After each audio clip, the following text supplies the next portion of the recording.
많은 책들이 이제 우리나라 망했다, 이것도 저것도 안 될 거니까 어쩔 수 없고 니네들이나 알아서 잘 살아라, 뭐 이런 식으로 거의 화만 내는 책들이 참 많거든요. 악담을 좀. 예. 앞으로 사실 우리가 살아갈 미래가 녹록지 않고 네. 그리고 조금 힘들 수 있겠지만 그래도 저는 그럴 때 우리 각자 개개인들이 그래도 미래를 너무 비관하지 않고 네. 우리 공동체에 대한 신뢰를 가져야겠다 라는 우리 개개인이 이제 그런 줏대를 잘 유지한 상태에서 네. 좀 미래를 맞이했으면 좋겠다 라는 생각을 저는.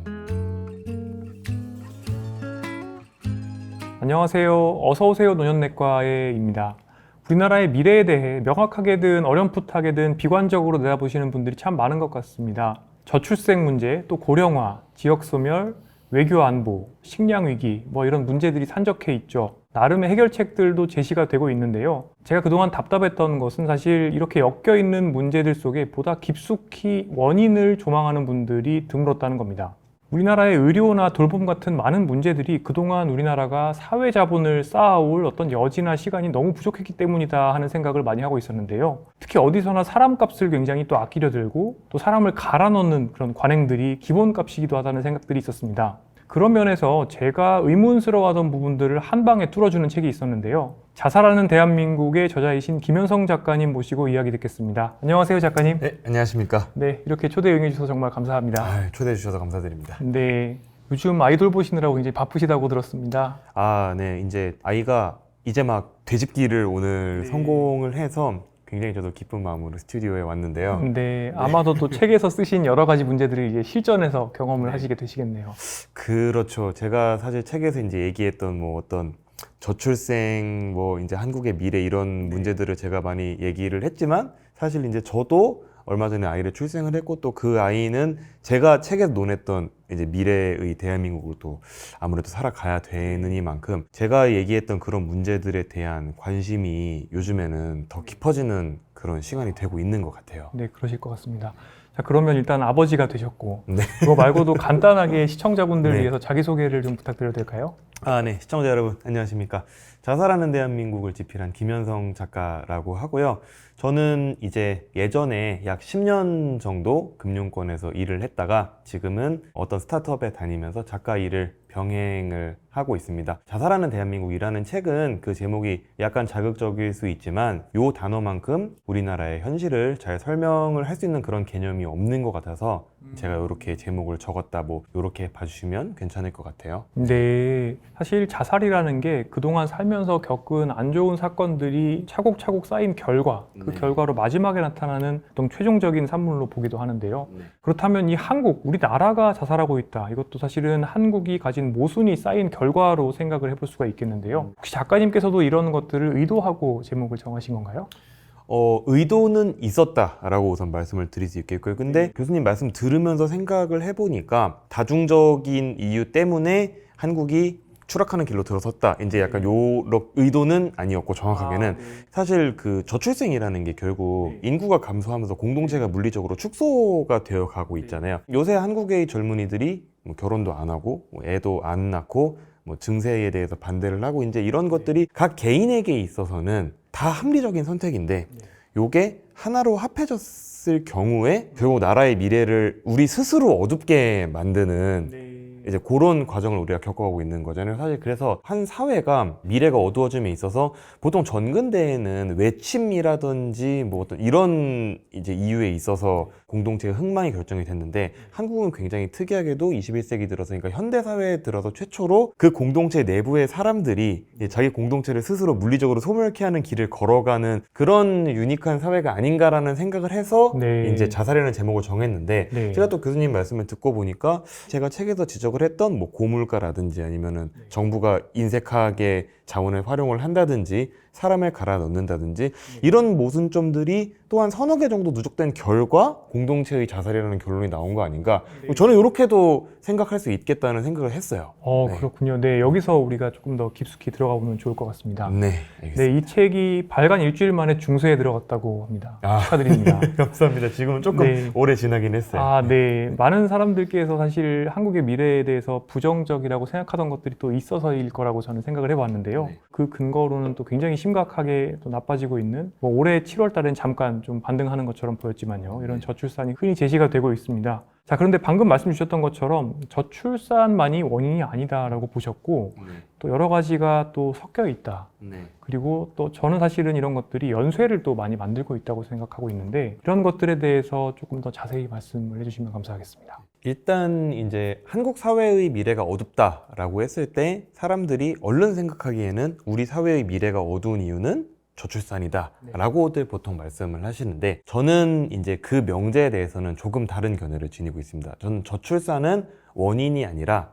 결과라고 생각을 좀 하는 편이고요. 그래서 사람들이 저출산 그리고 혼인을 안 한다라는 이 개인적인 선택을 하는 것은 결국 한국 사회의 미래가 그들이 보기에 어둡기 때문에 저출산이라는 선택을 하는 게 아닌가가 이 책에서 주로 제시한 그런 논지였고요.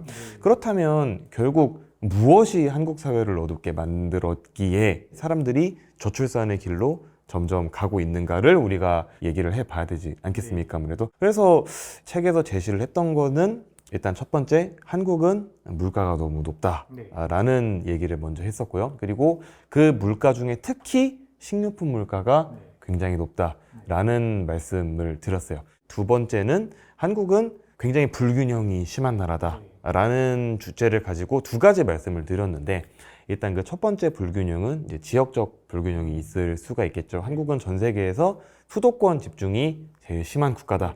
근데 그 수도권 집중이 단순히 사람이나 어떤 인프라뿐만 아니라 우리가 상상할 수 있는 모든 것들이 다 수도권에만 몰려 있어서 그 수도권에서 발생하는 경쟁이 사람들로 하여금 자기 자신의 미래를 어둡게 관찰하게끔 하고 있다. 네. 뭐 이렇게 또 말씀을 드렸어. 그리고 두 번째는 생산성의 불균형에 관해서 또 이야기를 했었어요. 그래서 서울과 수도권에 집중되어 있는 대기업의 생산성과 중소기업의 생산성의 극심한 격차가 또 수도권 집중과 시너지를 일으켜서 결국에는 이 나라를 전반적으로 너무 극심한 경쟁 압력에 처하게 한다라는 결론으로 갔던 거고요. 그러면은 결국 아까 전에 이제 그 교수님께서 처음에 자살 얘기하면서 일종의 스트레스와 관련된 말씀을 해주셨잖아요. 사회적으로 경쟁이 너무 심할 경우에 사람들은 그 경쟁 상황 속에서 극한의 스트레스에 처하게 된다라는 거죠. 그러면 스트레스를 받고 있는 사람은 결론적으로는 개인을 의학적으로 볼 때도 극도의 스트레스에 처해 있는 사람이 자신의 앞날을 낙관하기에는 사실 쉽지 않은 것이 현실이지 않습니까? 근데 이게 집단으로 확대를 하게 되면 이 사람들이 개인의 미래뿐만 아니라 자기가 속해 있는 그 공동체의 미래에 대해서도 사실 밝게 볼 수 없다라는 거죠. 그러면은 여기서 우리가 자연스럽게 말씀드릴 수 있는 건 공동체의 미래가 결국 어둡다면 이 사람들이 자기 생애 주기에서 을의 인류가 해왔던 것들, 결혼, 출산 이런 것들을 포기하는 거는 너무 자연스러운 결과가 아닌가가 이제 제가 자살하는 대한민국이라는 책에서 조금 이제 자세히 말씀을 드렸던 그런 내용들. 이라고. 네. 그렇죠. 근데 한국은행에서 이야기했던 것도 사실은 수도권 집중화가 출산율을 떨어뜨리는 굉장히 중요한 원인인 것 같다라고 얘기를 했었고 저는 사실 가처분 소득과 가처분 시간 이야기를 종종 하거든요. 네네. 가처분 소득이 부족해지면 결국에는 일을 더 해야 되니까 그렇죠. 가처분 시간이 부족해지고 가처분 시간이 부족해지면 자기 돌봄이 우선 어려워지고 자기 돌봄이 안 되면 당연히 출산도 어려워지고 그러니까 내가 일단은 먹고 자고 쉬고 해야 되는데 그것도 지금 어려운 상황으로 가고 있는 거고 또 그렇게 된 이유로는 사실은 양극화로 인해서 그러니까 수도권의 집중화로 인해서 수도권의 거주 비용이 굉장히 비싸고 전반적인 어떤 생필품이라든지 특히 이제 먹거리 물가들이 굉장히 비싸다 보니까 또 남는 것들이 적어지게 돼 있고 거기다가 말씀하신 것처럼 이제 우리나라는 사람값을 안 쓰는 나라가 되다 보니까 그러니까 생산성이 낮다는 게 어찌 보면 우리가 일을 열심히 해서 그런 게 아니라 그 노동에 대한 그냥 가치 자체가 낮게 부여되어 있는 거잖아요. 그래서 이거가 뭐 닭과 달걀의 문제 같은 거가 지금 되고 있는 건데 이제 그러다 보니까 평범한 사람들이 충분한 양의 가처분 시간과 가처분 소득을 누릴 수가 없고 거기다가 더해서 제가 봤을 때는 2015년, 16년 그때 제가 기억나는 게 서울에 집이 더 이상 필요하지가 않다. 뭐 그런 이야기들이 많이 나왔어요. 전문가들이 그런 이야기를 많이 했던 것 같아요. 그리고 이제 앞으로 인구가 줄어들 거기 때문에 부동산 버블이 터질 거기 때문에 서울에 더 이상 집 지으면 안 된다. 이런 분들이 이제 오피니언 리더로 계셨단 말이에요. 그러다 보니까 출퇴근 거리도 점점 더 길어지게 되고 특히 젊고 비교적 또 가처분 소득이 적은 사람들은 이제 서울 바깥으로 나가서 서울로 출퇴근해야 되는 상황이고 그러니까 가처분 소득의 저하가 가처분 시간의 저하로 다시 또 이어지고 그 상황에서 말씀 주신 것처럼 전 사회의 스트레스 레벨이 계속 올라가는 거죠. 그래서 칼훈의 쥐 실험을 이제 기억하시겠지만 네네. 이런 쥐 실험에서 보게 되면 사실 저희도 이제 대학원생을 제가 하면서 쥐를 많이 이제 키웠었는데 정말 이 쥐의 인구가 쫙 늘어나다가 어느 순간부터는 싹 죽어나가기 시작해요. 먹는 거를 계속 준다 해도 그 공간 안에서 처음에는 이제 쥐끼리 서로 잡아먹고 밟아 죽이고 하다가 어떤 파퓰레이션 인구가 계속 쥐구라고 서구라고 해야 되나? 하여튼 인구가 계속 늘어나요. 그러다가 어느 순간부터는 슬슬 이제 쥐의 상태들이 나빠지면서 소멸을 하게 되는데 이런 것들을 이제 떠올릴 수가 있을 것 같고요. 이제 굉장히 많은 스트레스 속에서 저는 사실은 사람들이 또 가속 노화가 생긴다라고 주장을 하기도 합니다. 그럴 수 있죠. 네, 스트레스라는 게 결국에 사람들의 내가 어떤 것이 먹고 싶은지에 대한 취향에도 영향을 주고요. 또 쉬는 시간을 어떻게 보낼지에 대해서도 사실은 영향을 주게 되거든요. 그러니까 스트레스 호르몬이 많은 사람들은 전두엽 기능이 떨어지고 또 편도체가 과활성화됩니다. 그럼 사람들이 화가 또 많아지게 되고 예를 들어서 도로에서 운전하다 보면 괜히 막 상향등 켜는 사람도 많고 말도 안 되게 끼어들기도 하고 막 그러잖아요. 사람들이 다 화가 나 있는 거죠. 그래서 그런 게 과학적으로 다 이렇게 설명이 되는군요. 그래서 요즘에는 이제 신경과학 하시는 분들은 나의 어떤 초이스, 그러니까 라이프스타일 선택이라든지 이런 것들이 다 내가 오롯이 의지를 가지고 할 수 있는 게 아니라 결국에는 나에게 주어진 여러 호르몬이나 또는 상황 이런 것들이 다 많은 영향을 준다라고 이야기를 하고 있거든요. 어찌 보면은 이 수도권이라는 거대한 압력 속에서 사람들이 계속 쪄지고 있는 이제 그런 느낌이 맞습니다. 이제 들고요. 그런 상황에서 결국에 이 모든 정말 그 미래에 대한 어떻게 보면 암울한 전망의 한 숫자로 나오는 게 합계 출산율일 것 같다는 생각을 많이 하고 있습니다. 저는 유럽이나 일본과 우리나라를 비교했을 때 가장 좀 걱정이 되는 게 뭐냐면 일본은 50년 전에 지은 건물도 쓸만한 게 많아요. 그렇죠. 그리고 50년 전에도 부자였어요. 이탈리아를 가보면 200년 전에 지은 건물도 쓸만한 게 많고 근데 우리나라는 쓸만한 건물이라는 걸 짓게 된 지가 얼마 안 되는 것 같아요. 30년 전에 지은 건물 부시고 있잖아요. 쓸 수가 없어서 부시는 거잖아요. 그러다 보니까 세대가 변해가면서 우리가 모아놓은 돈으로 연로한 분들을 모신다든가 의료 비용을 낸다든가 아니면 인프라스트럭처를 잘 관리한다든가 이런 것들이 돼야 되는데 그런 돈이 없다는 생각을 계속 하고 있거든요. 그런 관점에서 제가 작가님께서 말씀하신 한국인이 돈이 없다라고 말씀하시는 거에 정말 되게 크게 공감을 했습니다. 근데 또 많은 분들께서는 대체 우리나라가 그동안 얼마나 성장을 많이 했고 또 지금 이렇게 삐까뻔쩍할 수가 없는데 왜 돈이 없다는 거냐 이렇게 궁금해하실 수도 있을 것 같아가지고요. 이 내용에 대해서도 조금 설명을 해주시면 좋겠습니다. 한국인이 돈이 없다를 설명을 하기 위해서 소득 측면에서 말씀을 드려보면 2023년 국세통계연보를 제가 얼마 전에 봤거든요. 국세통계연보를 보면 근로소득자의 연말정산 그 수급 현황이 나옵니다. 연말정산 신청했을 때 뭐 어떤 사람은 토해 내기도 하고 어떤 사람은 받기도 하잖아요. 이제 그런 게 총 다 합해서 얼마인지가 이제 다 적혀 있는 그런 통계예요. 그러면은 연말정산은 일반적인 사람들이 버는 돈을 그리고 쓰는 돈을 한꺼번에 다 볼 수 있는 거예요. 그렇죠. 그리고 이제 한국의 경제활동 인구 중에 거의 약 한 70% 정도가 임금 노동자이기 때문에 소위 말해서 돈통 안에 얼마가 들어있느냐를 우리는 볼 수 있는 거예요. 근데 연말정산을 딱 하면은 결정세액이라는 게 나오지 않습니까? 결정세액은 내가 최종적으로 납부해야 되는 세액인데 결정세액이 없는 분들이 계세요.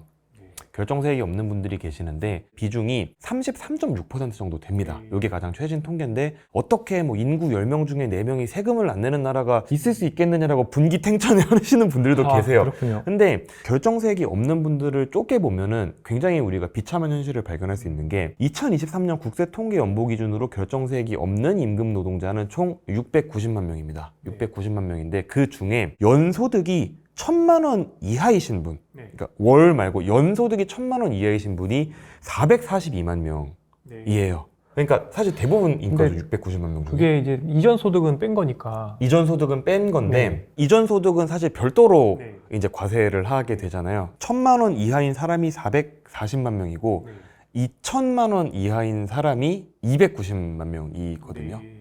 근데 이 사람들의 이전 소득의 합계값까지 같이 이제 데이터가 있군요. 같이 산출을 하게 되면 이분들의 사실 평균적인 소득이 여전히 3천만 원이 안 돼요. 2,948만 원 정도가 산출이 되거든요. 문제는 대한민국 전체에서 연 근로소득이 2천만 원 이하인 사람들의 급여 총 합계가 약 68조 원 정도 됩니다. 68조 원. 68조 원 정도 되는데 이게 소득 8천만 원에서 1억 원 사이의 구간에 계신 분들이 있거든요. 8천만 원에서 1억 원 사이의 구간에 64만 5천 명 정도가 있어요. 이분들이 급여 총계가 동일하게 68조 원 정도가 나와요.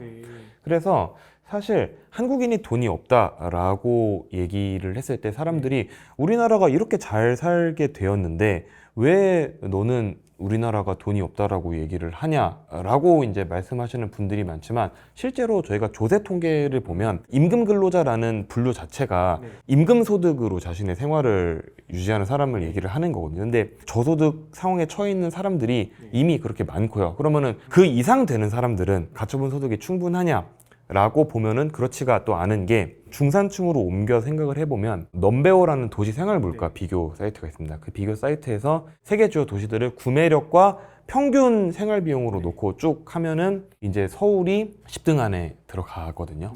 근데 사실 서울은 구매력이 10등 안에 들어가지는 못해요.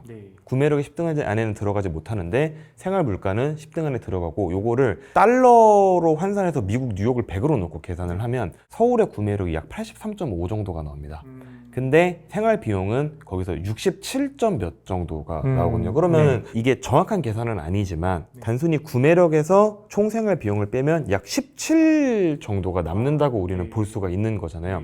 근데 이거는 말 그대로 그냥 그 공간에서 살아가기 위한 비용을 제한 거고 우리는 여기서 한 가지 약간 추가적인 비용을 고려를 해야 됩니다. 그게 이제 사교육비가 되는 거거든요. 네, 사교육비. 그리고 네, 맞습니다. 책에서 사교육비에 대해서 굉장히 자세하게 또 기술해 주신 게 기억이 나고요. 저도 그 통계에서 사교육비가 차지하는 비중을 보고 깜짝 놀랐습니다. 저도 사실 깜짝 놀랐습니다. 저도 처음에 숫자를 보고 아니 이렇게까지 가처분 소득에서 사교육비가 많이 차지한단 말이야 라는 생각을 했는데 아까 전에 제가 맨 처음에 저소득층 말씀드리면서 근로소득세 면세자 그러니까 즉 결정세액이 없는 분들이 33.6%라고 그랬잖아요. 그러면은 이거를 역산을 하게 되면 근로소득세 납세율은 약 67% 정도가 된다고 우리가 볼 수가 있는 거죠. 근데 한국의 사교육시장 참여율은 78% 정도가 된단 말입니다. 78%를 놓고 봤을 때 수도권에 거주하는 4인 가구, 그러면 자녀가 2인이죠. 근데 그 2인 자녀가 다 중등 이상이다 라고 했을 때는 그 가구는 평균적으로 약 35에서 38% 정도의 가처분 소득을 사교육비로 따로 쓴다라는 거죠. 근데 저희가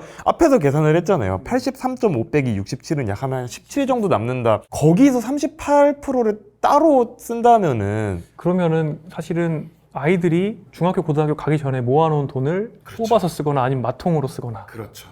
그러니까 와. 이제 자녀를 낳기 전에 축적했던 자산을 허물어 가면서 쓰는 것도 사실 괜찮죠. 근데 사실 요새는 이제 수도권 부동산 가격이 너무 폭등했다 보니까 이제 젊은 층이 자산 축적이 더 어려워지니까 현금 자산 축적이 더 어려워졌단 말이죠. 그래서 가계 금융 대체 대조표의 질이 저는 점점 더 젊은 층으로 갈수록 안 좋아질 거라고 생각을 하는 게 저는 80년대 후반생인데 저희 부모님 세대까지만 해도 사실 이게 좀 더 괜찮았어요. 왜냐면 그때는 수도권 부동산 가격이 좀 더 낮았고 현금 자산 축적이 가능했던 세대였는데 요새는 없는 상태에서 빚을 내서 집을 사거나 전세를 들어가서 시작을 하잖아요. 그런데 그 와중에 이제 자녀를 낳게 되면 빵인상에서 일단 자기 소득 헐어서 쓰고 이제 모자란 거는 부채가 되는 이제 네, 그런 상황을 사실은 느낌으로 이미 알고 있기 때문에 나의 가처분 소득과 가처분 시간 모든 것들이 안 되는 상황에서 결국에 정상가족을 뭐 구성하겠다는 생각 자체를 버리고 결국에 N4를 택하게 되는 분들이 이제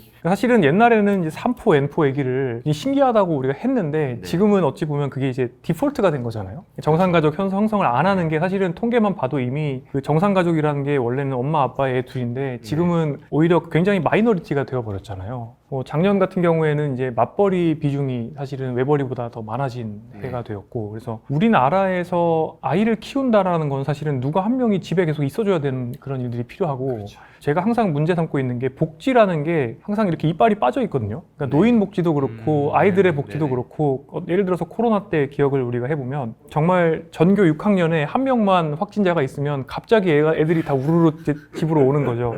하교를 하는데 그러면 저희 같은 경우는 당시에 이제 그냥 다 맞벌이를 하고 있었기 때문에 집에 애 봐줄 사람이 없는 겁니다. 그래서 예전에 이제 그 최상옥 님이 이제 그런 얘기를 하시더라고요. 그러니까 서울에서 부모 밑에서 자라서 부모님 댁 근처에서 이제 집을 마련을 해서 굉장히 쉽지 않죠. 거기서 이제 애를 낳으면 이런 상황에 대처가 된다. 그게 아니면 대처가 안 되죠. 그런데 이제 예를 들어서 지방에 부모님이 계시거나 하면은 애가 하교하면은 봐줄 사람이 없는 거다. 그래서 결국에는 빵꾸도 많이 나 있는 이런 돌봄 시스템이면서 가처분 소득이 부족하기 때문에 당연히 맞벌이는 또 기본값이 되었고, 그러면은 이제 아이를 낳기는 더 어려워지고 이 악순환이 되는 것 같습니다. 근데 그럼 그 악순환에 사실은 제가 봤을 때는 이제 부동산 가격을 정부가 지키고 있는 거잖아요. 저는 이게 되게 안 좋은 어떤 또 사인을 준다고 생각을 하는데, 제가 저출산고령사회위원회에서 이제 일을 자문과 관련된 것들을 조금 하고 있는데 어떤 예산들이 저출산과 관련된 예산으로 사용되는지를 확인을 해봤습니다. 그런데 그 중에서 제일 큰 포션이 뭐냐면 결국에는 전세자금 대출이잖아요. 전세자금 대출이죠. 네. 그런데 이게 사실 우리가 투자를 그동안 하셨으니까 이 어떤 트레이딩 페어라고 그러죠. 그러니까 예를 들어서 뭐 비트코인과 US 달러 마켓이 있다. 이런 마켓 트레이딩 페어가 있으면 굉장히 적은 유동성을 공급해도 뭐 예를 들어서 시가총액의 뭐 1%만 거기에 돈을 넣어도 엄청 펌핑을 할 수가 있잖아요. 사실 그동안 집어넣고 있었던 전세자금 대출의 액수가 굉장히 천문학적인데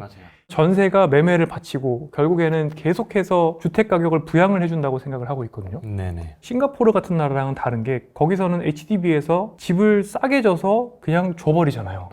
그러니까 오히려 거품을 빼는 효과가 있고 콘도미니엄이나 이런 프라이빗 섹터는 아예 그냥 따로 놀도록 두는데, 우리나라는 정부가 저출산 예산을 통해서 부동산을 펌핑을 하고 그 결과로 사람들의 실질이 가처분 소득, 그러니까 거주 비용을 빼는 게 그게 더 줄어드는 상황을 만들고 있는 거죠. 그래서 저는 저출산 예산이 오히려 저출산 악화를 초래하고 있다는 생각까지 하게 되었는데요. 네, 그런 역설이 좀 있습니다. 사실 교수님 말씀 저는 다 동의하고 저는 이제 이런 측면에 조금 더 집중을 했었어요. 저출산 예산이 오히려 저출산을 더 부추기게 되는, 그럼 이런 현상은 왜 만들어진 것인가 라는 측면에서 생각을 해봤을 때, 전세가 매매를 바치고 최종적으로 그 매매가가 내려오지 않음으로써 서울이라는 공간의 주거비용이 계속 안 내려오고 이제 이런 문제도 있지만, 기본적으로 맨 밑바닥에는 공간에 대한 수요가 있는 게 아닌가라는 생각을 저는 꾸준히 하거든요. 왜냐하면은 사실 전세자금 대출을 정부에서 꾸준히 지원해 준다라고 해도 그 전세자금 대출을 받는 사람들의 수요가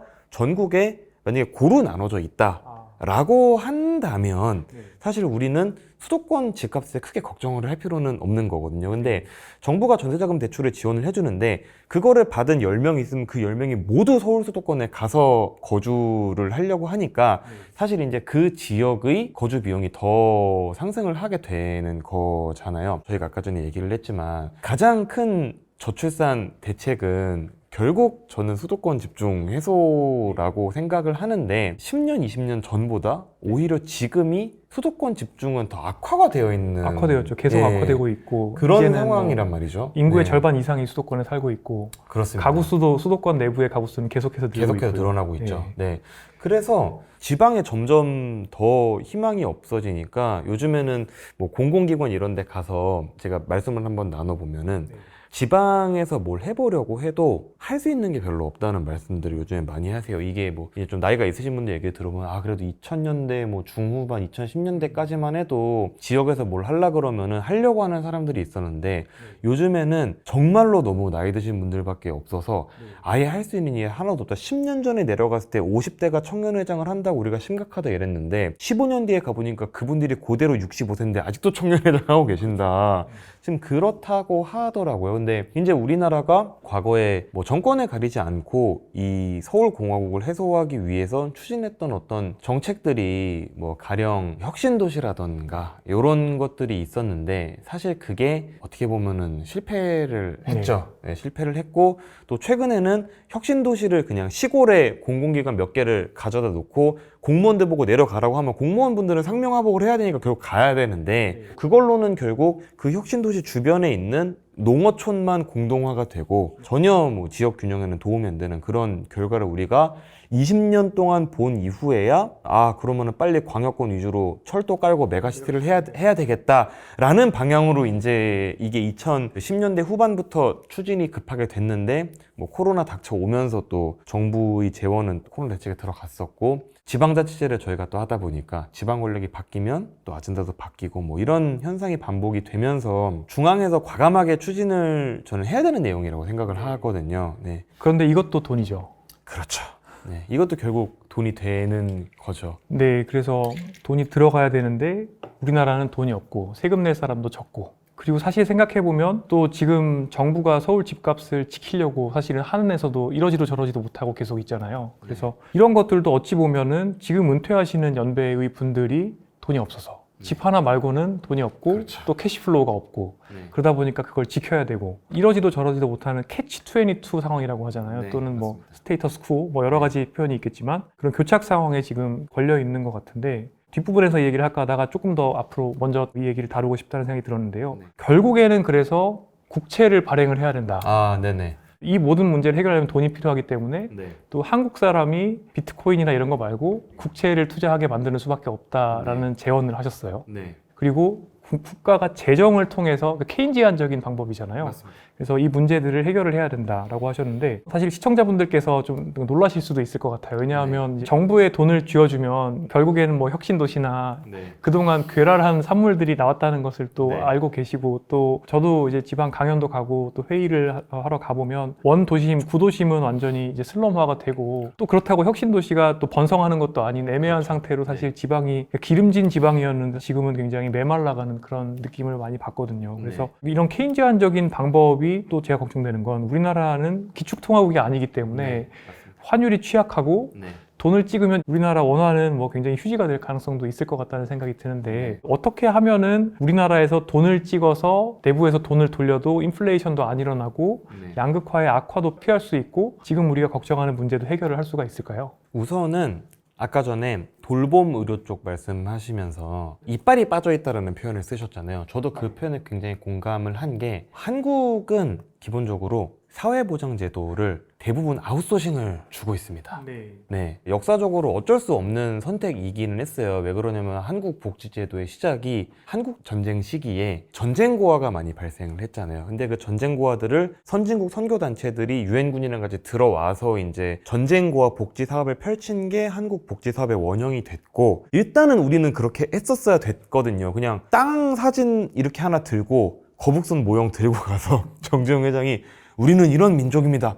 조선소를 짓게 돈을 빌려주십시오. 이렇게밖에 할 수 없는 경제 상황이었기 때문에 사실 국가는 해외에서 들여온 차관이나 뭐 내부적으로 습득한 자원을 경제의 양적 발전에만 투입을 했었어야 됐지 사회보장 제도의 형성은 계속해서 아웃소싱을 둔 상태로 밖에는 갈 수가 없었단 말이에요. 근데 그게 저는 이런 부분을 정부가 적극적으로 서비스를 공급하는 것부터 먼저 시작을 하자라는 거죠. 가령 우리나라의 국공립 어린이집 비중이 17% 정도밖에 안 됩니다. 왠지 공공병원이 매우 비중이 낮은 것과 비슷한 그렇죠. 느낌인 것 같습니다. 네. 근데 이게 OECD 평균이 68%예요. 4분의 1 수준이라는 거죠.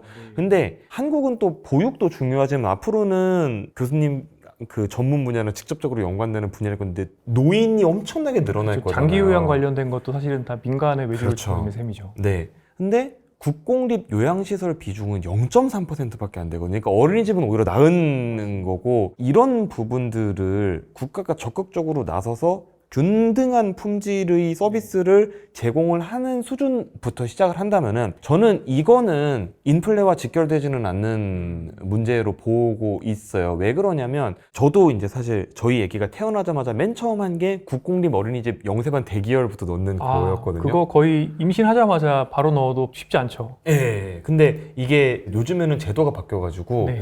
애기 출생신고가 돼야 뭐 할 수 그렇군요. 있는 걸로 바뀌었어요. 근데 저희 아들 때는 임신하자마자 했는데도 그래요? 근데 예정되는 그 네. 입소 가능한 시기가 뭐 거의 한 6세? 뭐 이 정도로 나와서 포기를 했죠, 바로. 저희도 영세반 대기가 57명이더라고요. 네. 영세반 대기가 57명인데 정원이 10명, 11명 정도밖에 안 돼요. 그럼 그거는 못 들어간다는 얘기거든요, 사실은. 그래서 그냥 저희 부부는 그걸 그냥 잊어버리고 지내고 있는데 사실 이게 국가가 개인한테 비용을 전가하는 거란 말이에요. 제가 이제 서울시에 산다고 하면 서울시 관내에 그냥 국공립 어린이집만 만약에 100% 있다라고 그리고 그게 균등하게 퍼져 있다라고 하면 사람은 경제적으로 고민을 안 합니다. 그냥 집에서 가까운 데를 가게 되죠. 근데 만약에 이제 같은 관 내에 가정 어린이집이 있고 사립 어린이집이 있고 국공립 어린이집이 있다라고 하면 거기서부터 이제 선택을 해야 되거든요. 왜 그러냐면 이제 가정 어린이집은 빨리 들어갈 수 있는데 저기는 원장 선생님이 소문이 별로 안 좋대더라 부터 시작을 해서 고민을 하는 그런 선택의 비용이 개인한테 발생을 하게 되고 결국 그 선택이 잘못됐을 때 그게 사실 개인의 책임으로 되돌아오게 되거든요. 근데 저는 돌봄과 의료에 있어서 국가가 개인에게 선택의 비용을 전가하는 것이 과연 옳은 국가의 운영 방식인가에 대해서 항상 저는 의문이 있단 말이죠. 왜냐하면 아까 전에 이제 가처분 소득과 가처분 시간을 말씀하셨는데 선택을 하는 것도 그 가처분 시간을 활용을 하는 거잖아요. 그래서 이런 문제에 있어서는 결국 국공립 어린이집의 비중이나 국공립 요양시설 비중을 적극적으로 일단 인생의 양 끝단의 돌봄 시스템을 우리가 먼저 여기서 선제적으로 적극적으로 확대하자는 거죠. 일단 이빨이 빠져 있는 부분부터 임플란트를 해서 넣고 그 다음에 우리가 충치를 치료를 좀 해보자라는 건데, 제가 이 책에서 굉장히 인상적이었던 게 노동 생산성을 거꾸로 접근하셨어요. 그러니까 우리가 보통 알고 있는 노동 생산성이라는 거는 사실은 나의 일의 어떤 퀄리티가 떨어지거나 혹은 제가 저성과자여서 생산성이 낮나 보다 이렇게 생각을 하잖아요. 근데 이제 반대로 접근을 하셨거든요. 근데 제가 생각했을 때 우리나라의 서비스업이나 특히 뭐 돌봄 이런 데의 낮은 노동 생산성 이런 것들을 궁극적으로 높이려면 사실은 케인지안적인 방법을 통해서 해당 일자리의 퀄리티를 높이기만 하면 되긴 하거든요. 그렇죠. 그러면 사람들의 가처분 소득이 늘어나고 그러면 세금을 더 낼 수 있고 선순환이 가능하거든요. 물론 제가 증세 없는 복지를 이야기하려는 건 당연히 아니긴 한데 그런 어떤 뭐 먼치키는 당연히 아닌데, 자 그래서 이 노동 생산성의 또 새로운 개념 그리고 노동 유연성에 대한 개념을 여기서 조금 설명을 해주시고 이 내용을 이제 이어가면 제 생각에는 그동안 우리가 이것도 안 돼 저것도 안 돼 아무것도 안 된다고 망할 수밖에 없어라고 생각했던 건데 사실은 그 안에 이제 실타래를 풀어보면 약간의 희망들이 보이잖아요. 그런 결론들로 조금 더 빨리 다가갈 수 있겠다는 생각이 듭니다. 우선은 제가 책에서 말씀드렸던 노동 생산성이 사실은 새로운 개념이라기보다는 제가 책에 언급한 노동 생산성의 개념이 데피니션이기는 해요. 생산성이라는 단어로 놓고 얘기를 할 때 이거를 일종의 능률의 개념으로 접근을 할 때가 있고 가치의 개념으로 접근을 할 때가 있는데, 사실 경제적으로 한국의 1인당 노동 생산성 이런 것처럼 경제학적 개념의 생산성으로 접근할 때는 우리는 능률이 아니라 가치의 개념으로 접근하는 게 데피니션입니다. 근데 이제 사람들이 자꾸 능률의 개념으로 경제적 노동 생산성을 설명을 하려고 하는 게 문제인 거거든요. 그렇군요. 그러니까 이게 일종의 사회적 가스라이팅 같은 거네요. 그렇죠. 그러니까 설명을 드리자면 제가 아까 전에 한국의 식료품 물가가 비싸다는 말씀을 드렸잖아요. 근데 이게 한국이 농업 생산성이 낮아서 그래요. 그러면은 한국의 농부들이 농사를 열심히 짓지 않는 문제냐라고 접근하면 되게 이상한 말이 되거든요. 미국의 농업하고 한국의 농업하고 비교하면 문제가 굉장히 명확해집니다. 왜 그러냐면 미국은 대충 막 한 10,000헥타르, 100,000헥타르 정도 되는 굉장히 넓은 땅에 비행기로 농약 뿌리면서 농사를 짓잖아요. 요즘에는 미국에서 심지어 이 트랙터가 로봇이 운전을 하는데 그렇죠. 그것도 그 간격을 조금씩 겹치는 게 원래 그 루틴인데 그것을 어떻게 하면 1mm라도 덜 겹치게 하면 그걸로 원가를 얼마를 줄일 수 있다. 이렇게 해서 결국에 농민이라는 개념도 사라지고 자본이 농사를 짓는데 구독료처럼 이 로봇 사용료를 기계회사에 내고 이런 식으로 농업이 바뀌었다고 하더라고요. 그렇게 바뀌었는데 그러면은 그 10만 평씩 농사를 짓는다고 할 때 1평당 1원이면 그냥 10만 원씩 나오는 거잖아요. 근데 미국은 비행기 한 대로 다 해가지고 원가 한 10,000원 드리고 한 명이서 그 10만 원을 다 수취할 수 있으면 미국의 1인당 농업 생산성은 10만 원이 그냥 되죠. 근데 한국은 아직도 사람이 농사를 짓거든요. 그러면은 10만 평에서 100명이 농사 짓는다라고 했을 때 똑같이 10만 원 벌면 1인당 노동 생산성은 100분의 1밖에 안 되는 거거든요, 미국의. 그래서 단위 경작 면적당 생산성은 우리나라가 더 높은데 노동력을 그야말로 농업적 근성으로 노동력을 넣기 때문에 근데 이제 1인당 농민 1인당의 생산성이 굉장히 낮은 거죠. 근데 이제 이게 사실은 한국이 노동 생산성이 낮은 이유는 아직도 많은 인더스트리가 노동 집약적으로 굴러가기 때문에 이제 그런 측면들이 있고, 그리고 또 제조업 서비스업을 더 나눠서 봐야 되거든요. 제조업의 노동 생산성은 사실 세계적인 수준까지 올라와 있습니다. 왜냐하면 한국의 제조업은 이미 선진국 뺨칠 정도로 기계화가 많이 되어 있고요. 그래서 자동차, 현대차 같은 경우에는 노조와 사측이 협상을 하죠. 임단협. 그렇죠. 임단협을 할 때 최대한 사람을 덜 자를 수 있을 만한 차종을 이만큼 생산에 보장을 해달라는 식의 이제 임단협을 하거든요. 그래서 되게 약간 이것도 기형적인 건데, 아무튼 그런데 서비스업의 경우에는 한국은 노동 생산성이 거의 전 세계 꼴찌 수준이거든요. 근데 또 그 서비스업 노동 생산성도 업종별로 쭉 나눠보면 한국 서비스업 중에 가장 높은 비중을 차지하는 게 음식료 숙박업, 즉 자영업이죠. 음식료 숙박업이 거의 제일 높은 비중을 차지하고 두 번째가 사회복지 서비스업이거든요. 근데 이 둘의 노동 생산성이 정말 경제 규모와는 달리 전 세계 거의 꼴찌 수준인 거거든요. 그래서 노동 생산성으로 시작했다가 자영업까지 저희가 이야기가 달려왔는데 결국 한국의 낮은 노동 생산성은 높은 자영업 비중, 거기서 이제 낮은 외식 물가가 또 나오는 거거든요. 네. 그렇게 연결을 지어볼 수 있는 가처분 거고. 소득이 없어서 외식 물가를 못 올리는 거 아닐까요? 가처분 소득이 없어서 외식 물가를 못 올리는데 외식 물가를 못 올리니까 경제활동 인구의 20% 넘게 차지하고 있는 자영업자들이 또 가처분 소득이 없어지고 사실 이제 이런 서큘레이션으로 가는 거죠. 네. 결국에 한국은 비용이 많이 들고 네. 그 다음에 수도권에 집중이 돼 있고 그렇죠. 그런데 노동 생산성이 낮고 도는 사람들이 없고 쓸 수가 없고 결국에 어찌 보면 파이 자체가 되게 작은 느낌도 들고요. 제가 그동안 또 일하면서 느꼈던 건 이런 게 있습니다. 미국과 한국의 구조적인 차이가 있는데 우리나라는 땅도 좁고 자원도 없어서 뭐든지 사와서 가공을 해서 팔면 스프레드를 먹고 그러니까 쩐떼기라고 얘기를 하잖아요. 쩐떼기를 하는 나라고 또 예를 들어서 제조업을 한다고 했을 때도 뭐 60년대, 70년대, 80년대 이제 서구에서 하던 제조업보다 우리는 사람을 더 갈아 넣어서 뭐 예를 들어서 이제 조선업에서는 뭐 물량팀을 투입을 한다든지 해서 또 하청 회사에다가 이제 이야기를 해서 그렇게 해서 싸게 더 만든다든지 이런 식으로 부가가치를 만들어 왔는데 또 하나가 제가 봤을 때는 소프트 파워가 안 되다 보니까 예를 들어서 IP와 관련된 지적재산권과 관련된 것들을 결국에 외부에다가 돈을 또 쓰게 된다던가 아니면 좋은 논문을 썼을 때 이 논문을 또 결국에 해외에다가 게재를 해줘서 그분들은 그러니까 해외에 계시는 어떤 퍼블리셔들은 돈을 벌 수가 있고 우리는 또 외화를 써야 되는 이런 상황인 것 같고요. 그래서 미국 같은 나라들은 모든 것들이 계속해서 돈이 자국으로 들어오게 되는 그리고 그 안에서 돌게 되는 선순환의 구조가 만들어져 있다면 우리나라는 사람들이 정말 농업적 근면성으로 일을 더 하는데 그럼에도 불구하고 이게 돈을 이렇게 벌었는데 막 새나가는 데가 너무 많은 것 같아요. 그러다 보니까 일을 정말 죽어라고 해도 나중에 사람들은 결국에 남는 게 별로 없고 IMF 때 우리나라 GDP가 만불이 깨졌었잖아요. 한번 깨졌죠. 네, 그러고 나서 지금 겨우 이제 3만 불대 중반까지 올라왔는데 그 과정에서 정말 자본을 쌓을 수 있는 어떤 여지도 별로 없었던 것 같기도 하고요. 그래서 이 모든 것들이 사실은 되게 부정적인 어떤 미래를 만드는 매개 요인이라고 볼 수가 있을 것 같습니다. 그래서 조금 더 이제 구체적으로 이야기들을 해보고 싶은데 이제 양쪽에서 이야기를 하거든요. 청년 문제 그리고 노인 문제. 그러니까 제가 그동안 문제를 삼고 있는 건 뭐냐면 청년은 일자리가 없다. 쉬었음이 많다. 노년은 돈이 없어서 일을 하는데 이것도 문제다. 그렇죠. 그럼 어떻게 해야 됩니까?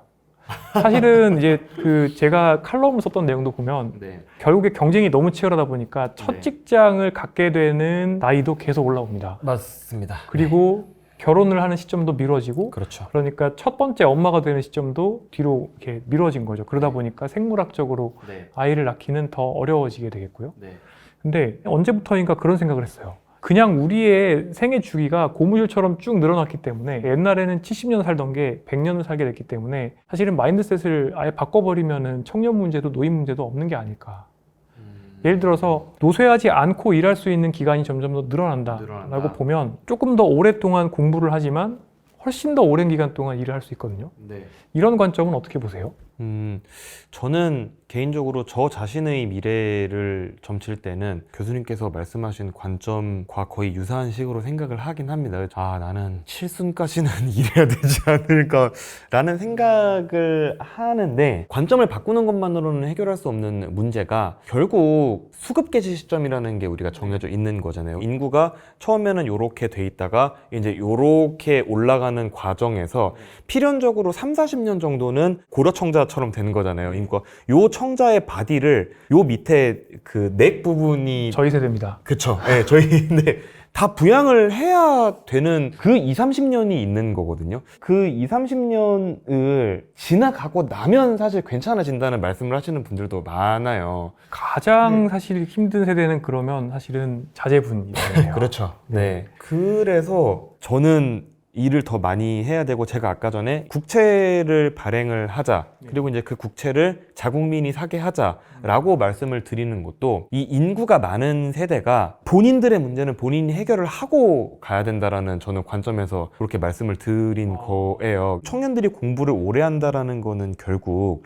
물려받은 재산이 없는 경우에는 본인이 금융자산을 축적할 수 있는 그 시작 시점도 점점 늦어진다라는 거잖아요. 그러면은 여기서 되게 중요한 게 이 사람들이 국민연금을 납부하기 시작할 수 있는 시점도 늦어진다는 거라서, 물론 이제 보건복지부에서는 추계에 다 이런 걸 넣는다고 합니다. 다 넣는다고 하고 이제 되게 암울한 가정을 하긴 한대요. 그래도 불균형이 너무 강하게 찾아올 수가 있기 때문에 우리가 관점을 바꾸는 것도 중요한데, 청년들이 취업 시점이 점점 늦어지고 네. 또 이게 사실 좋은 일자리가 없어서 그런 거잖아요. 네. 좋은 일자리가 없어서 그런 거는 지금 인구가 많은 세대가 해결을 해놓고 떠나야 된다라고 생각을 하는 거고, 이제 그래서 제가 아까 전에 말씀드렸던 노동 생산성 문제를 조금 더 가져와 보자면, 대기업 일자리가 있고 중소기업 일자리가 있잖아요. 대기업 일자리는 정말 조금밖에 없죠. 그렇죠. 한국의 중소기업이 업체 수의 뭐 거의 90% 이상, 또 그다음에 취업자 수의도 거의 90% 이상을 가지고 있는데, 문제는 한국은 또 통계를 이렇게 들여다보면 전 세계에서 대기업 종사자와 중소기업 종사자 간의 소득 격차가 제일 심각한 나라입니다. 예. 그래서 대기업 종사자의 경제적 생산성 대비 중소기업 종사자의 생산성 대비 비율을 보면은 유럽 선진국이 대충 한 55에서 60% 정도 나오고, 일본이 50% 정도가 나오는데 한국은 33% 정도밖에 안 나오거든요. 삼성 다니는 사람이 100원 벌 때 중소기업 다니는 사람은 33원 정도밖에 못 번다라는 거잖아요. 갑자기 떠오른 게 하나 있는데 네. 이제 식품 산업에 있는 제 친구가 있습니다. 네. 다른 나라에서는 전 공정을 다 자동화를 한답니다. 네. 그런데 우리나라는 그렇게 못하기 때문에 최단성이 안 나오죠. 예, 사람이 다 이걸 네. 퍼서 담그고 뭐 이렇게 해서 몰딩을 하고 모양을 만들어서 자르고 네네. 할 수밖에 없다고 얘기를 하거든요. 사실은 중소기업이 결국에 생산성이 낮은 게 우리나라의 내수 규모가 작고, 그리고 또 대기업이 지금 점유하고 있는 어떤 뭐 미래 성장 동력이 있는 산업들이나 아니면 굉장히 좀 최첨단 산업들, 또는 장비가 많이 들어가는 자본지배적인 산업들, 이런 것과는 달리 상당히 좀 뭐랄까 규모도 작고, 어찌 보면 내수가 작기 때문에 또 어떤 캐펙스 투자 같은 것도 어렵고, 그런 것들이 다 물려 있지 않을까요? 내수를 담당하는 중소기업의 경우에는 네. 이제 교수님께서 말씀하신 게 맞는데, 네. 저희가 이제 대기업과의 관계에서도 좀 따져봐야 되는 게, 사실 한국이 들고 있는 세 가지 첨단 산업이 반도체, 전기차, 배터리 요 세 종류라고 2020년도에 얘기를 하잖아요. 근데 그 첨단 산업이라도 대기업이 스스로 모든 걸 다 생산하는 건 아닙니다. 다 협력업체들을 몇백 개씩 끼고 하는데, 문제는 한국의 중소 중견기업들이 다 대기업들의 수직 계열화가 돼 있어요. 전부. 네. 자체적으로 해외의 글로벌 밸류체인에 탑승을 해 있지가 않습니다. 글로벌 밸류체인에 탑승해 있는 거는 최종 먹이사슬 맨 위에 있는 대기업들이고, 거기 밑에 다 매달려 있는데, 이러면은 무슨 문제가 생기냐면, 전기차 부품 업체인데 테슬라에도 납품을 하고, 뭐 현대 기아차에도 납품을 하고, 벤츠 BMW 납품을 하고, 스텔란티스, GM 포드 다 한다 만약에. 이러면 협력을 하는 그 모든 업체들 중에 한 군데가 만약에 생산 계획을 조금 축소를 해요. 그렇다고 그렇게 큰 타격이 오지 않잖아요. 분산 투자하는 거랑 똑같으니까, 주식을 할 때. 근데 우리나라는 중소기업이 하나의 국내 대기업에만 그냥 타이가 되어 있고, 다른 글로벌 밸류체인에 탑승을 안 해 있다 보니까 한국의 중소기업들은 자기와 수직 계열화되어 있는 대기업의 생산 계획에 그 중소기업 직원들의 소득이 다 달려 있어요. 그렇게 되다 보니까 대기업은 실적이 빠질 것 같으면 생산 계획을 조정을 하잖아요. 근데 생산 계획을 조정을 하는데 그 회사에 다니는 사람들의 임금에는 또 하반 경직성이 어느 정도 있잖아요. 왜냐면 나는 인지 유출도 막아야 되고, 그러니까 우리 회사의 인건비는 보전을 어느 정도 해줘야 된단 말이에요. 뭐 가령 보너스는 많이 못 줘더라도 그래도 물가 상승률 정도는 임금을 올려줘야지 이 사람들이, 뭐 이렇게 생각을 하잖아요. 그러면 이분들이 이제 생산 계획을 짤 때 어떻게 하냐? 협력업체의 코스트 리덕션을 때리죠. 그러면 협력업체는 이제 코스트 리덕션 내려오면 이렇게 하다가, 만약에 뭐 A 회사에서 코스트 리덕션이 내려왔는데 B 회사는 좀 생산량을 더 늘린대요. 그러면은 저는 아무것도 안 해도 될 수 있어요. 근데 A 회사에만 매달려 있으니까, 그럼 결국 밑으로 내려가면 내려갈수록 이제 하청은 제하청에 또 시야를 주고, 제하청은 제재하청에 또 시야를 주고, 이러면 약간 천수답 같은 경제 구조 그렇죠. 때문에 결국에 양극화가 또 심해지고, 여기서. 그렇죠. 근데 문제는 맨 위에서 결정을 하는 대기업 정규직은 정말 우리나라의 소수고, 이 결정의 영향을 받는 대부분의 중소기업 직원들이 우리나라 임금 근로자의 대다수를 차지를 하고 있는데, 그러면은 우리가 이 사람들의 가처분 소득을 놓고 생각을 해봤을 때, 한국의 국민 소득이 3만 달러 중반까지 올라왔다고 해서 정말 우리가 잘 살고 있는 게 맞냐? 네. 라는 질문을 저는 계속 여러 측면에서 던져보고 있는 그러네요. 거거든요. 그러니까 대기업을 제외하면 또는 일부 전문직 뭐 제외하면 그렇죠. 중소기업 그리고 또 서비스업 네, 그리고 농업. 그렇죠. 그러니까 대부분의 분들이 지금 영위하고 계시는 산업 분야가 다 어찌 보면 생산성이 낮고 네, 그렇기 때문에 다시 돈이 없고 그렇죠. 그 세금을 안 내는 사람들의 비율은 아까 한 3분의 1 정도 네. 넘어간다고 하셨는데 다른 나라는 어느 정도가 되나요? 요게 우리나라보다는 그래도 다 조금씩 낮아요. 미국, 영국이 한국과 비슷한데 네. 그래도 한국보다는 낮고, 그러니까 지금 그 임금 근로자 근로소득세 면세율 33.6%가 많이 낮아진 거예요. 이게 2014년 이럴 때는 46.5%뭐 이랬었거든요. 이제 그냥 나라에서 당신은 너무 소득이 낮으니까 세금 안 내줬는데 요거 플러스 이제 연말정산 해봤더니 그냥 세금 아예 안 낸 뭐지 이런 문제까지 다 하면 46% 이랬는데 지금은 많이 줄어들었지만 그래도 선진국보다는 조금 높은 수준이고, 그래서 이제 중부담 중복지 말씀하시는 분들은 요 근로소득세 면세율을 거의 10% 미만까지 내려보내야 된다라고 이렇게 말씀을 하시죠. 그래서 요거는 낮춰야 되는 건 맞아요. 낮춰야 되는 건 맞는데 우리나라에 세금 안 내는 사람들이 너무 많지 않냐라고 그 사람들을 탓을 하기 이전에 저는 한번 생각을 해보자는 거죠. 왜 그러냐면 소득의 쏠림이 심한 나라에서는 사실 소득세를 거둘 때 고소득층이 덤터기를 쓸 수밖에 없거든요.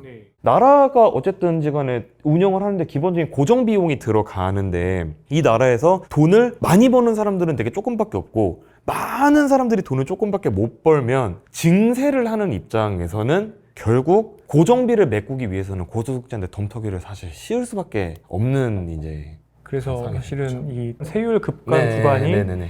상당히 오랫동안 또 바뀌지 않고 있고 맞아. 실질 인플레이션 네, 때문에 네. 아마 앞으로도 영원히 못 이건 바뀔 오히려 더 네. 빡센 방향으로 바뀌면 바뀌더라도 맞아요. 네. 완화가 되지는 않을 네. 것 같습니다. 자, 그러면은 일단은 이런 문제를 해결하기 위해서 완화적 재정이 필요하고 네. 케인지안적인 방법이 필요하다고 말씀 주셨고, 제가 봤을 때도 최근에 한국은행에서 나왔던 이제 보고서에서 앞으로 이제 우리나라 장기 요양과 관련된 예를 들어서 요양보호사가 뭐 100만 명, 150만 명 부족할 것이다 얘기를 했거든요. 네. 그러면은 돈을 그쪽에다가 요양보호사를 해서 내가 중위소득 이상을 누릴 수 있게 해주면 되는 거잖아요. 오히려 그 보고서에서는 해외에서 요양보호사를 불러들여야 되고 그러기 위해서 네, 그쵸. 차등 최저임금제가 필요하다라고 얘기를 했지만, 사실 저도 예전에 어떤 생각들을 이제 했었냐면 결국에는 이런 것들을 우리나라에 그냥 풀면 네. 어차피 이런 것들로 우리가 뭐 음식료에 쓰게 되고 생활비 쓰게 되고 하기 때문에 결국에는 나라 안에서 돈이 돌 거라고 생각을 네네. 하거든요. 침체를 막을 수 있을 것이라고 네. 생각을 하고 있는데, 앞으로의 우리나라의 산업 분야가 어떻게 될지와 네. 그다음에 그러면은 우리는 이제 무엇을 해야 되는지 각자 도생의 대응 방법도 좀 주시면 도움이 되지 네네. 않을까 싶고요. 네. 일단 그 한국은행 보고서 아까 전에 말씀하신 거 돌아가서 말씀드려보면은 요거는 편집해 주셔도 됩니다. 조금 약간 강한 투로 말씀을 드릴 거라서. 아닙니다. 그걸 얘기를 해야 됩니다. 굉장히 문제가 많은 보고서입니다. 네. 전 되게 그런 부실한 보고서를 한국은행이 냈다는 거에 대해서 과거에 제가 그래도 금융업계에서 종사를 했던 입장으로서 어떻게 저런 보고서를 내던 집단이 아니었는데 라는 생각을 저도 저는 그 했었고. 보고서 때문에 충격을 받고 칼럼을 네. 썼어요, 신문에. 그러니까요. 왜냐하면 근본적으로 돌봄 예방이나 네. 다른 나라에서 한 노력들이 있거든요. 그런 네. 것들은 다 스킵하고 네. 갑자기 결론이 이상하게 가니까요. 그리고 이제 그 보고서에서 가장 문제가 됐던 부분이 홍콩, 싱가포르랑 비교를 한 거였거든요. 근데 거기서 빼놓은 게 있어요. 기본적으로 홍콩이 돌봄 노동을 해외에서 홍콩, 싱가포르이 수급을 해오는 건 사실입니다. 근데 홍콩은 기본적으로 중국 대륙이랑 육로로 연결이 되어 있고, 싱가포르도 물론 섬이긴 합니다만 말레이시아와 굉장히 가깝잖아요. 그러니까 붙어 있죠. 상대적으로 훨씬 저소득인 국가와 접근성이 굉장히 좋다라는 사실 하나를 일단 간과를 했고요. 그리고 네. 두 번째, 홍콩은 돌봄 노동자가 왔을 때 거주지를 고용인이 제공을 해야 되는 의무가 있어요. 그래서 많은 홍콩 사람들은 그냥 아파트에 이제 옛날에 이제 우리가 식모방이라고 하죠. 옛날 아파트 가면 이제 그런 거를 제공을 해 줘야 되는 의무가 있는데 지금 우리나라에서 그렇게 할 수가 없잖아요, 사실은. 식모방이 있었던 반포 아파트는 무너뜨렸죠. 그렇죠. 뭐 가령 뭐 요즘에 그 유일하게 식모방 남아 있는 아파트가 여의도 시범인가 막 그럴 건데, 워낙 오래전에 지어졌으니까 할 수가 그러니까 비교하면 안 되는 나라를 갖고 일단 비교를 한 것도 마찬가지고, 또 교수님이랑 제가 동의한 부분이 우리나라 돌봄 이빨 다 빠져 있다는데 처우를 제대로 안 해주잖아요. 우리나라 요양보호사 자격증 보유자가 250만 명이거든요. 근데 그 중에 실제로 요양보호사 일을 하고 있는 사람이 250만 명 중에 정말 얼마 안 됩니다. 아마 얼마 전까지 한 네. 60만 명, 70만 명 정도가 65만 명 정도로 저도 기억을 하고 있는데 장기요양보험 백서에 보면 나오거든요. 네. 맞아요. 그 정도밖에 그렇습니다. 안 됐습니다. 근데 사실 이제 의사시니까 직업이 의사 라이선스를 가지고 있는 사람과 실제로 의사를 하고 있는 사람은 거의 차이가 안 날 거잖아요. 앞으로는 좀 앞으로는 차이가 날 것 같아요. 지금 저도 의정 갈등 때문에. 네, 지금 의정 갈등 때문에. 근데 이제 그 의정 갈등이라는 특수 상황을 우리가 고려하지 않는다면 그렇죠. 평상시에는 의사 라이선스를 갖고 있는 사람 또는 변호사 라이선스를 갖고 있는 사람과 실제로 의사 변호사를 하고 있는 사람의 숫자는 거의 차이가 안 날 전문 거란 변호가 말이죠. 거의 없다는. 네. 근데 이게 차이가 난다라는 거는 사람들이 자기가 보유를 하고 있는 라이선스인데도 그 라이선스의 가치를 본인이 높게 안 친다는 거잖아요. 사실은 이제 간호사님들도 장롱 면허가 굉장히 많죠.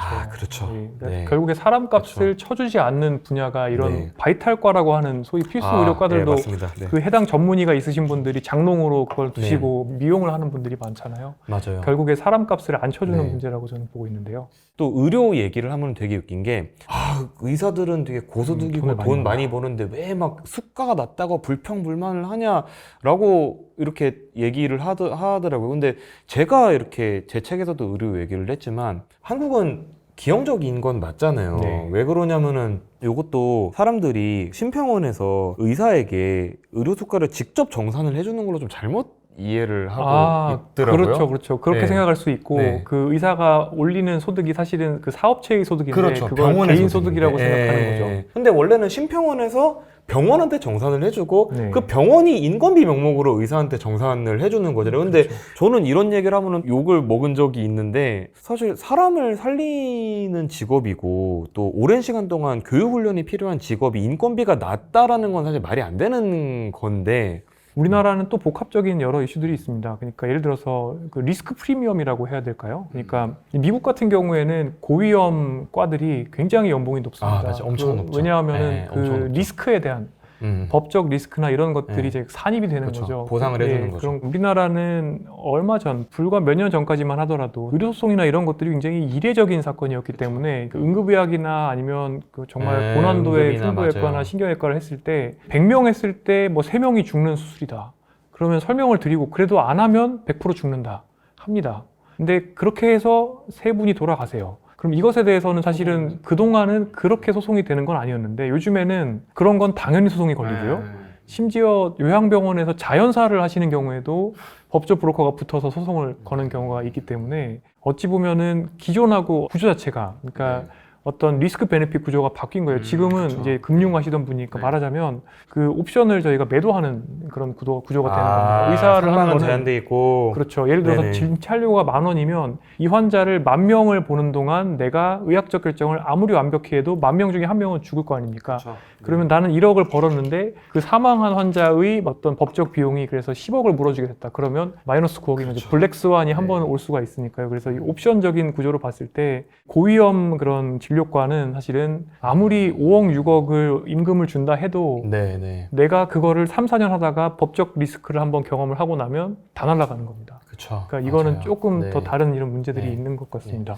그래서 이제 사실 그 아까 전에 교수님 말씀하셨던 그 리스크 프리미엄의 문제에서 또 이제 추가적으로 저희가 얘기를 더 해볼 수 있을 것 같은데 의사라는 직업에도 그렇지만 또 다른 직업에도 이제 리스크가 높은 직업군들이 있는 거잖아요. 예를 들면 뭐 3D 업종이라든가 뭐 요양보호사도 그럴 수 있고 뭐 근데 이제 그런 직업들이 특별한 기술이나 이런 게 또 필요하지 않은 경우들이 사실 또 존재를 하거든요. 근데 또 사회를 지탱하기 위해서는 약간 필수적인 뭐 요런 게 되는데 그러니까 제가 봤을 때 한국 사회의 문제점 중에 하나는 그런 어떤 위험하지만 특별한 기술이 필요 있는 건 아니고 근데 힘들고 어렵고 사회는 꼭 필요해. 약간 요런 직업들에 대해서 그 리스크만큼 보상을 해주는 거에 대한 사회적인 반감이 되게 심한 게 사람들이 약간 이런 식으로 생각을 하더라. 아, 저런 거는 어렸을 때 공부를 열심히 안 해서 저런 일을 하는 거고 공부를 열심히 했으면 저런 걸 안 했을 거 아니야. 그래서 약간 입시 성적으로 이런 거를 판단하려고 하는 그런 잣대 한국적인 능력주의라고. 그렇죠. 네. 그러니까 사실 저는 서울 집중호의 문제 같은 것들을 얘기할 때 또 사실 사교육비 문제도 그렇고 입시 글을 지적을 안 할 수가 없다라고 저는 생각을 하는 게 저는 이거를 올림픽으로 비유를 해서 얘기를 하거든요. 가령 올림픽을 할 때 육상 100m도 금메달 1개고 수영 150m도 금메달 1개고 뭐 사격도 금메달 1개고 뭐 이런 식이잖아요. 근데 한국은 약간 어떤 느낌이냐면 육상 100m에 금메달 100개가 한꺼번에 걸려 있고 다른 종목들은 메달이 그냥 없는 거예요. 1등을 해도. 그러면은 이런 상황에서는 모든 사람들이 다 육상에만 몰려들게 되지 않겠습니까? 그렇죠. 굉장히 자원의 분배 측면에서는 좋지 않은 건데. 네, 그래서 사실 저는 그게 한국의 입시의 현실이라고 생각을 하는 게 네.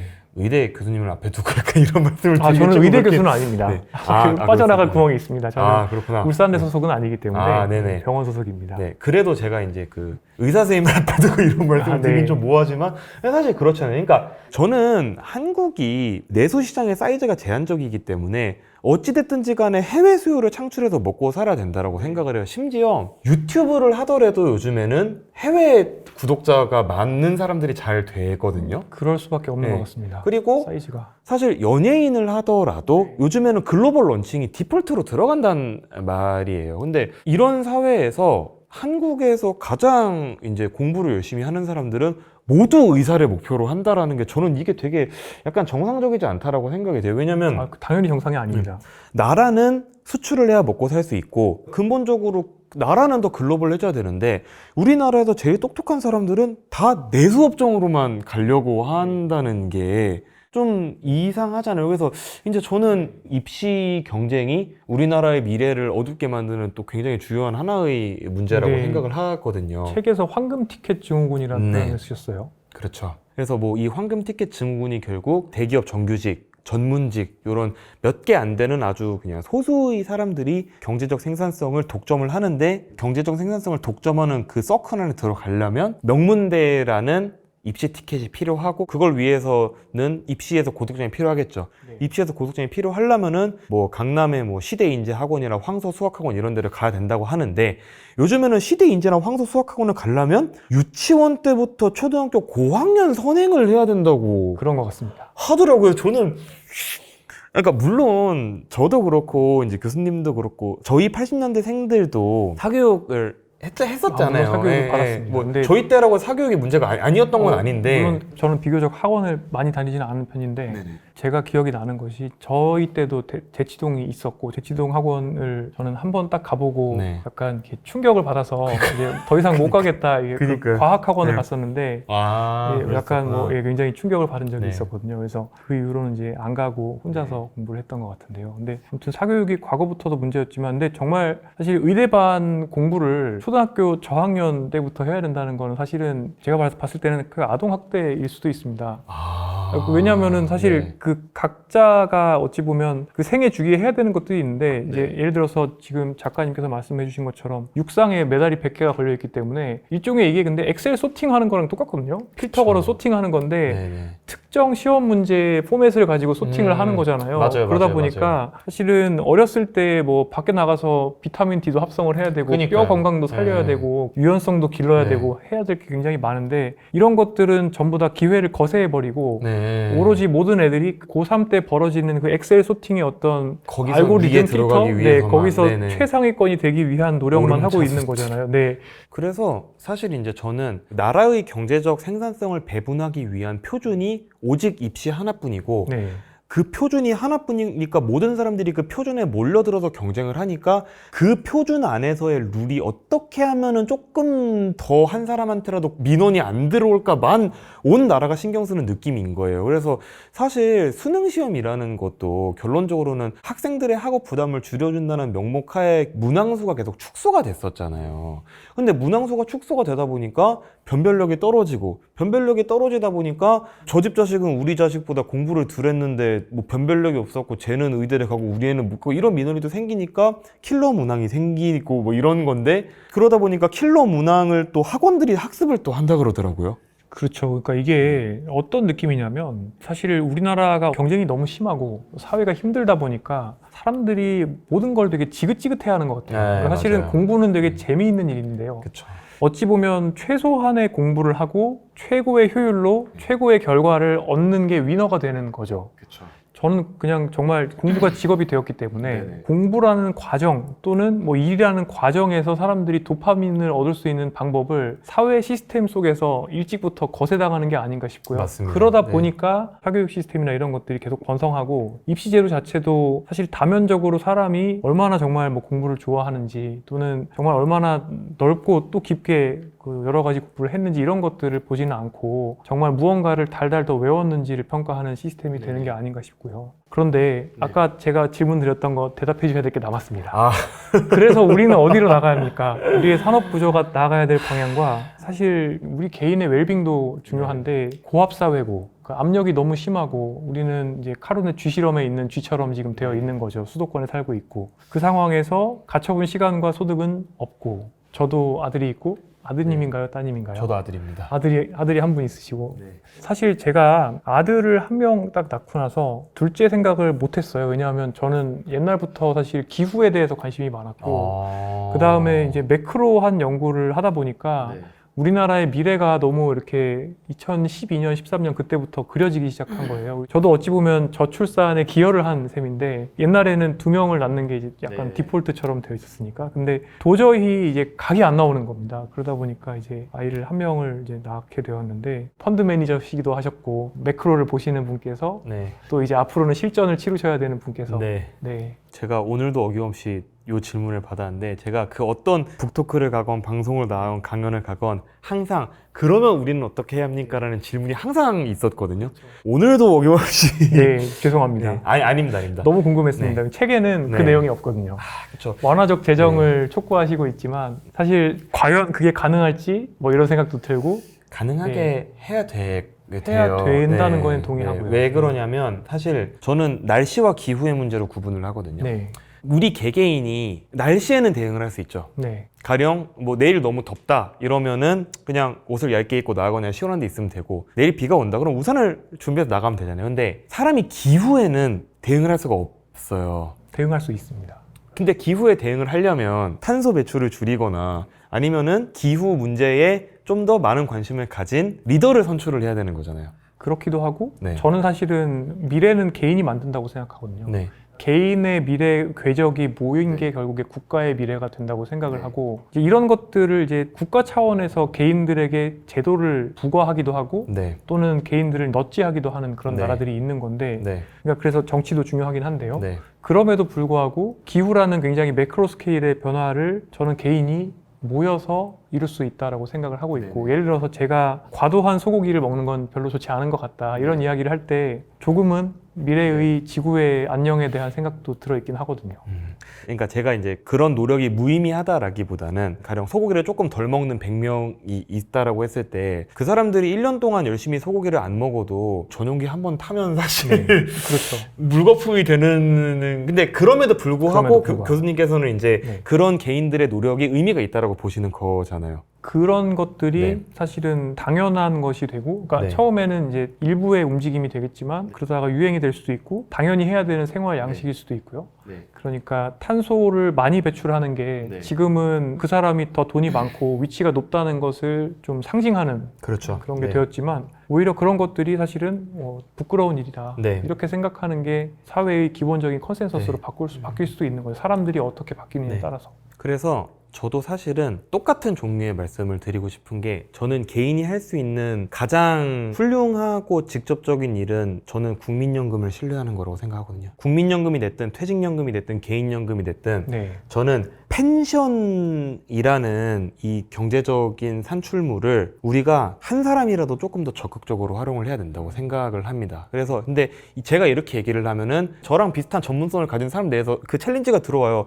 아니 뭐 연금이 수익률을 보장을 해줘야 하는 거지 수익률 보장이 안 되는데 어떻게 하냐. 근데 저는 그냥 그렇게 해야죠. 그거는 당신이 주식을 하기 때문에 요구 수익률이 높은 거고 이 세상에는 요구 수익률과 리스크 프리미엄이 당신보다 낮은 사람도 얼마든지 많이 있다. 근데 그 사람들마저도 펜션이라는 경제적인 산출물에 대한 신뢰를 하지 못하고 어쩔 수 없이 돈을 코인에 넣는 게 현실인데 그거는 고쳐야 된다라고 저는 이야기를 하는 거거든요. 네, 책에서도 그렇게 말씀하셨죠. 네. 너무너무 동의합니다. 네. 그래서 저는 이제 결국 그렇다는 거죠. 우리가 국민연금 제도만 가지고 얘기를 하고 있지만 사실 한국은 활용하지 않고 있는 펜션이 너무 많거든요. 네. 일단 주택연금 제도가 한국에서는 거의 유명무실하고요. 네. 네, 일단 서울은 집값이 올라버려서 그렇죠. 네. 너무 유명무실해졌고 네. 그리고 개인연금 사람들이 개인연금 하느니 그냥 S&P 500에 돈 넣고 있고 네. 그 다음에 퇴직연금도 사실 IRP를 적극적으로 활용하는 사람도 있지만 DC, DB 넣어놓고 잊어버리는 분들이 훨씬 많거든요. 그래서 정부에서도 이런 거를 좀 활용을 해줘야죠. 가령 뭐 퇴직연금 원리금 보장형이다. 그거 사실 거의 다 은행 CMA 같은 거 다 들어가 있거든요. 근데 그런 거를 그냥 국채 매입을 좀 해라 라고 유도할 수 있는 거라고 저는 보고요.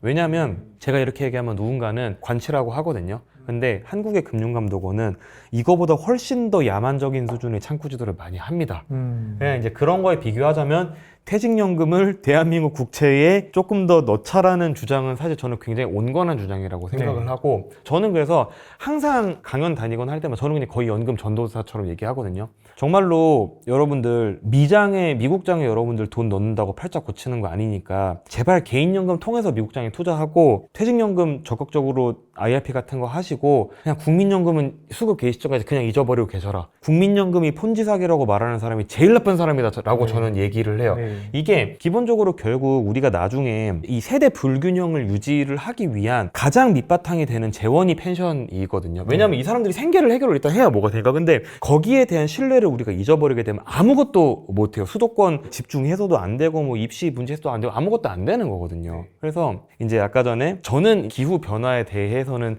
조금만 반반의 입장은 있어요. 그러니까 날씨는 우리가 대응할 수 있지만 기후는 대응할 수 있을까 뭐 요건데 요 미래 우리가 바꿀 수 있을까? 네. 저는 낙관적이려고 애쓰고 있습니다. 근데 음. 그 대신에 전제 조건이 하나 필요한 게 인간이 발명해낸 펜션이라는 경제적인 산출물 요거를 우리가 신뢰를 해야 되고 그리고 3층 연금 그러니까 개인연금, 퇴직연금, 국민연금 플러스 주택연금까지 이 4대 연금에 대한 신뢰도를 구축을 저는 해 나가야 된다고 생각하고 저는 그 얘기를 계속 하고 다니는 것이죠. 네. 제가 건강에 대해서 이야기하는 것과 되게 비슷한 컨셉이신 것 같아요. 왜냐하면 저도 건강 포트폴리오를 만들어서 뇌 건강, 몸 건강 그리고 내가 나중에 노쇠하지 않을 수 있는 그러기 위해서는 평생 동안 학습도 해야 되고 또 사회 활동도 해야 되고 또 신체 활동도 해야 되고 이런 것들을 유지해서 결국에 옛날에는 이제 65세부터는 뭐 집에서 쉬다가 계속 이제 아픈 날들을 보내다가 돌아가셨다면 지금은 이제 100세 시대가 되었고 이 주어진 100세 동안 최대한 어찌 보면은 돌봄이 필요하지 않은 상태로 내가 원하는 만큼의 삶의 질을 누리다가 사망하는 게 좋을 것 같다.